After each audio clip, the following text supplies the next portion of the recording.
기동민 더불어민주당 의원부터 만나보겠습니다. 스튜디오에 직접 나와 계신데요. 기동민 의원님 어서 오세요. 네, 안녕하세요. 기동민입니다. 네, 안녕하십니까. 네. 우선 오늘의 핫한 뉴스부터 좀 여쭤봐야 되겠는데요. 대통령실에서 MBC 기자의 전용기 탑승 배제 하면서 여러 가지 정치권에서도 오늘 국회에서도 많은 논란이 있더라고요. 네. 대통령 측에서는 해외 순방에 국익이 걸려 있기 때문이다. 어떻게 보십니까? 국익을 위해서라면 대통령께서 해외 순방을 안 하셨으면 좋겠습니다. 탑승을 배제해야 될 대상은 MBC가 아니라 대통령이다. 이런 말씀들이 훨씬 더 많던데요. 네. 실제 이제 국민의 걱정거리가 돼서는 안 되는 거잖아요. 예. 그래도 우리나라의 대통령이면 해외에 나가셔서 상석이 앉지는 못할지언정 소외되거나 무시당하면 안 될 텐데 각국의 지도자들이 회피하는 지도자가 되어서는 안 된다 이런 생각이 먼저 들어서요. 네. 좀 대응이 대통령실이 좀 치졸하다. 대통령의 뜻은 아니었으면 좋겠다라고 좀 믿고 싶은데 대단히 치졸한 것이고요. 네. 원래 왕의 자리를 차지한 사람들은 왕권의 무게를 견뎌야 해요. 항상 정권에 따라서 언론의 행태들도 좀 나뉘고 있는 게 사실이었잖아요. 네, 그렇죠. 문재인 정부 시절에도 보수 언론들이 얼마나 많은 정치적 공격, 의도가 있는 뭔가 기획기사 이런 것들도 많았었고 사실에 근거하지 않은 접근들도 있었다고요. 네. 다 법적으로 조치한 건 아니었지 않습니까? 네. 치졸하게 이렇게 탑승을 배제하고 소외시키고 탄압하는 이런 형태는 아니었다고요. 오히려 정권을 성공시키고 국정을 안정적으로 운영하기 위한 백신으로 여겼다고요. 네. 그래야 되는 거죠. 왜냐하면 언론은 국민을 대리해서 물어볼 질문할 수 있는 권리가 있기 때문에 네. 그래서 이제 언론의 독립성들을 강조하는 거 아니겠습니까?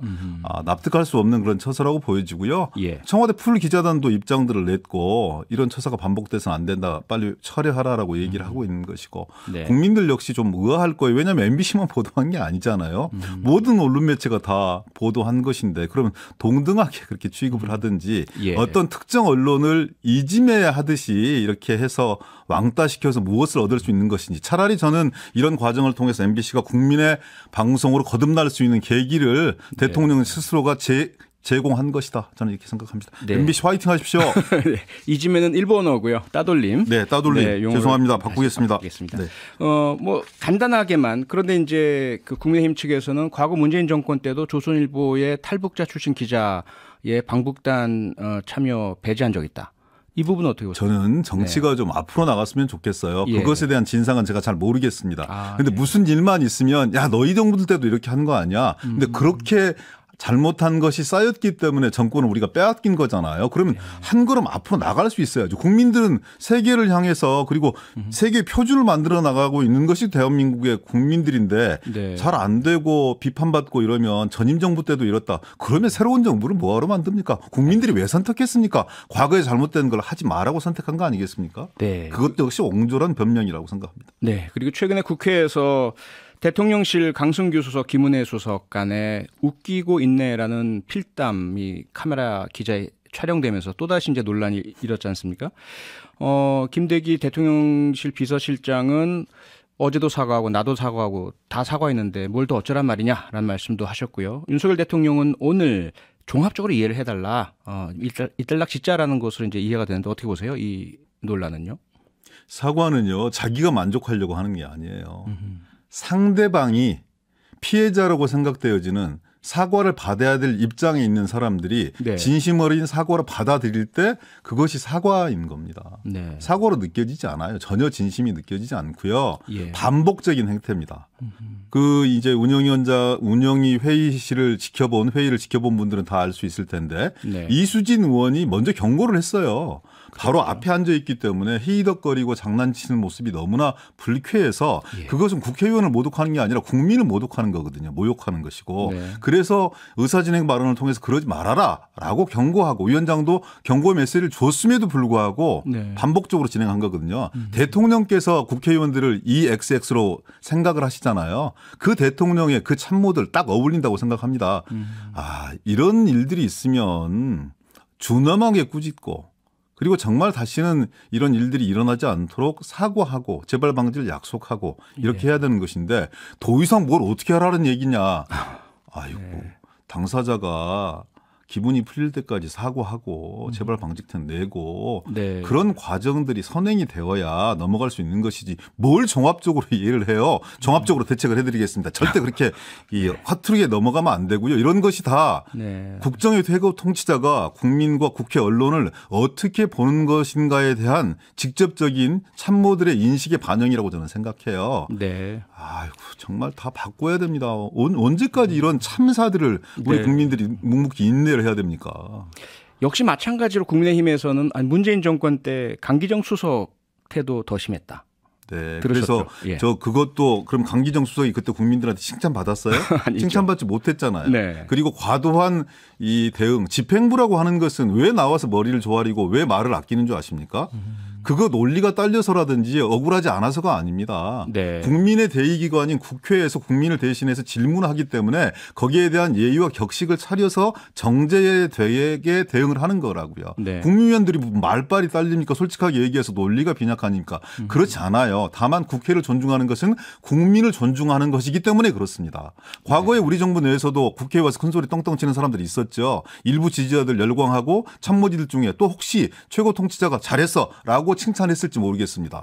국민들 좋게 보지 않습니다. 네. 그 사람 그 두 분들 아마 대통령이 칭찬받았을지 모르겠어요. 그리고 그 퇴장 조치를 당한 주호영 원내대표 아마 정치적으로 상당한 이 왕따 정치적 보복을 당하고 있던데 최고 통치자가 그런 메시지와 사인들을 주는 거죠. 국민의힘 의원들에게. 그러면서 정상적인 당으로서 작동이 안 되는 거예요. 너무나 당연한 퇴장이 당연한 조치였음에도 불구하고 개인이 정치하려고 한다라는 부당한 정치적 공격들이 들어오고 있는 것이거든요. 네. 진정한 반성과 사고가 없는 것입니다. 그걸 어떻게 예전에 강기정 수석이 이랬으니까 뭐 잘됐다는 거예요? 그렇지 않은 거잖아요. 잘못했으면 담백하게 사과해야죠. 그리고 다음부터는 그렇게 하지 말아야죠. 네. 우리 국민 157분이 정말 안타깝게 희생되신 12구 참사에 대해서 지금 민주당은 그 야당들과 함께 국정조사서를 제출을 했죠. 네. 국회. 그런데 이제 국민의힘 그리고 윤석열 대통령 역시 부정적인 반응을 보였고요. 네. 수사로 진상규명해야 한다. 어떻게 네. 보십니까? 수사가 언제 끝날 줄 알아요? 재판이 언제 끝날 줄 압니까? 네. 수사기관은 수사를 잘하면 돼요. 사정기관은. 네. 국회는 국회의 책무인 국정조사를 잘하면 되는 겁니다. 국정조사가 부족하면 특검을 하면 돼요. 예. 국정조사라는 카드가 있기 때문에 저는 경찰 특수본이 훨씬 더 철저하게 수사할 수 있다고 보여집니다. 지금까지 용산서장, 경찰서장 이런 사람들 압수수색하지 않다가 행안위 하고 나서 다음날 바로 일제히 압수수색했지 않습니까? 네. 행안부 장관, 대통령 비서실 압수수색하지 않아서 이게 결국은 꼬르자리기 아니냐. 아래 사람들과 하부기관에게 모든 책임을 전가하려고 하는 거 아니냐. 이런 국민적 비판의 직면에 있다고요. 네. 아마 특수본도 고민할 거요. 정말 차제에 정말 우리가 검찰을 능가하는 유능한 수사기관으로 거듭날 것인지에 대한 바로미터 시험대라고 저는 생각합니다. 그 수사를 잘하기 위한 방편으로서 국정조사를 얘기하고 있고 특검을 얘기하고 있는 겁니다. 이것은 네. 이태원 참사, 12구 참사 희생자들 그리고 유족들 국민들을 진심으로 애도하는 것 첫 번째는 진상규명이고 책임자 처벌이라고요. 그리고 대안을 마련하는 겁니다. 그 진정한 애도는 그 전제가 진상규명과 책임자 처벌로부터 시작되는 거예요. 성역이 없어야 돼요. 네. 지위 고하를 가리지 않고 수사할 수 있어야 된다. 그 방패막이가 저는 국정조사이고 특검일 수 있다. 이것 때문에 뭘 못한다. 아니 국정조사 바로 내일 들어갈 수 있습니까? 특검하면 바로 들어갈 수 있습니까? 아니죠. 특검 결정한다 하더라도 한두 달 이상 걸리고요. 한동훈 장관 얘기했던 것처럼 5개월 걸릴 때도 있었어요. 지금은 논의 단계입니다. 국정조사 지금 논의하고 있어요. 여당도 들어올 수밖에 없는 상황입니다.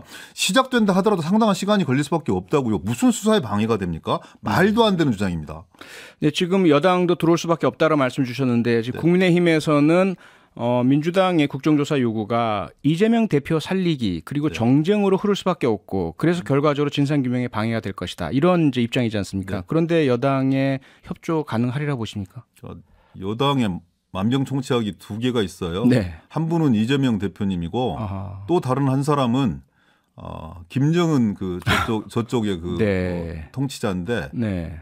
위원장. 예. 위원장이죠. 예. 근데 보니까 그러니까 북한이라는 이 현존하는 위협 그리고 또 야당 대표 모든 걸 다 이쪽으로 귀속을 시키거든요. 네. 정치적인 음모들을 뒤집어 씌우고 아니 이태원 참사 국정조사하고 이재명하고 무슨 상관입니까? 아무 상관도 없는 것을 프레임을 만들면 그쪽을 또 지지하는 분들은 심정적으로 동의를 해나가요. 네. 대단히 치졸하다. 이런 게 정쟁인 거예요. 이런 게 진실을 호도하고 국면들을 전환시켜내면서 진영과 진영의 대결로 몰아나가는 아주 잘못된 악습이고 아주 잘못된 정치적 행태다. 이렇게 한다고 국민들이 속습니까? 네. 일시적으로는 그런 말에 현혹될 수 있는 것이지만 대한민국 국민들을 정말 우습게 하는 아주 얄팍한 정치 행태인 거죠. 국민들로부터 심판받습니다. 네.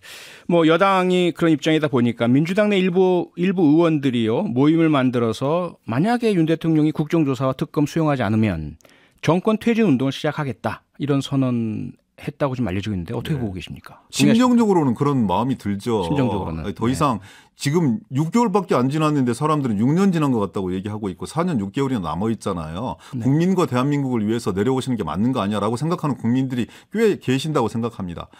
국회의원들은 좀 더 정치적인 정부적인 판단들을 해야 되는 거죠. 국민의 입장과 의견들을 대변하면서도 네. 정치권에 맞는 그런 정치 행동을 하는 것들이 중요한다고 보여지는데요. 다양한 견해 속에서 있을 수 있는 얘기다 이런 생각을 합니다. 알겠습니다.